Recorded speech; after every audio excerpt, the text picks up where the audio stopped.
Everyone, and welcome to Who Threw the Curve. And this is a Robert Ruiz rant.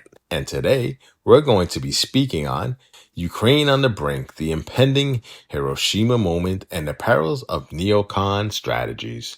The world of geopolitics, a place where logic often takes a backseat to the ego, and where the phrase, what could possibly go wrong, is uttered far too frequently. Today we dive into the delightful chaos that is the Ukraine conflict, a situation so convoluted that even a soap opera writer would struggle to keep up. And at the heart of this mess, the ever entertaining neocons whose foreign policy decisions make a game of Russian roulette look like a safe bet. The neocon playbook, how to win friends and influence people.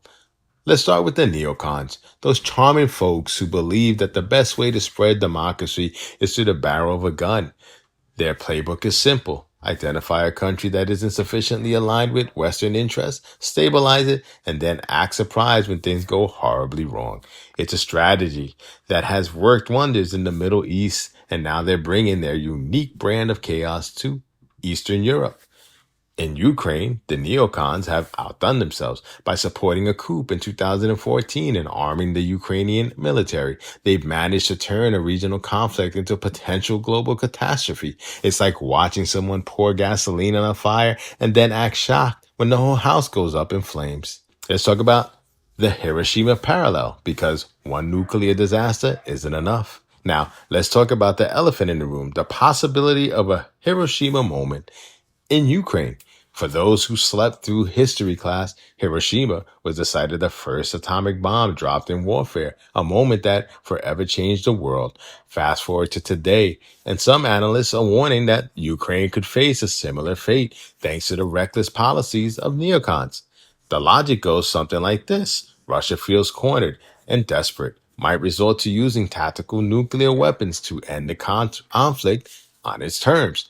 And who could blame them? After all, when you're up against a coalition of NATO countries armed to the teeth, sometimes you have to bring out the big guns. It's like bringing a bazooka to a knife fight. Overkill, sure, but effective. Now, the consequences, spoiler alert, it's not good. So what happens if Ukraine does have its Hiroshima moment? Well, for starters, it would be a humanitarian disaster of epic proportions. Thousands, if not millions, of innocent people would suffer, and the environmental fallout would make Chernobyl look like a minor inconvenience. But hey, at least the neocons would have another feather in their cap, right? On a geopolitical level, the consequences would be equally dire. A nuclear strike in Ukraine would almost certainly provoke a massive response from NATO, potentially leading to a full-scale war between nuclear-armed superpowers. It's kind of a scenario that makes you long for the simpler days of the Cold War, when mutually assured destruction was just a theory and not a looming reality. So let's talk about the takeaway. Maybe let's not do this. So what's the moral of this story? Perhaps it's time to rethink the whole neocon madness approach to foreign policy. Maybe, just maybe, destabilizing countries and pushing them to the brink of nuclear war isn't the best way to achieve global peace and stability.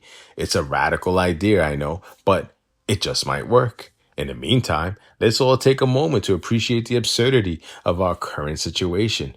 Here we are in the 21st century with all our technological advancements and supposed wisdom, still playing the same dangerous games that nearly destroyed the world in the 20th century. It's enough to make you want to bang your head against a wall, or better yet, move to a remote island and wait for the madness to blow over.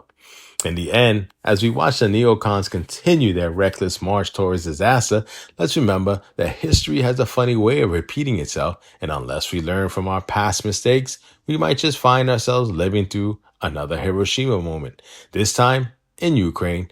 So here's to hoping that cooler heads prevail and that we can avoid turning our planet into a radioactive wasteland.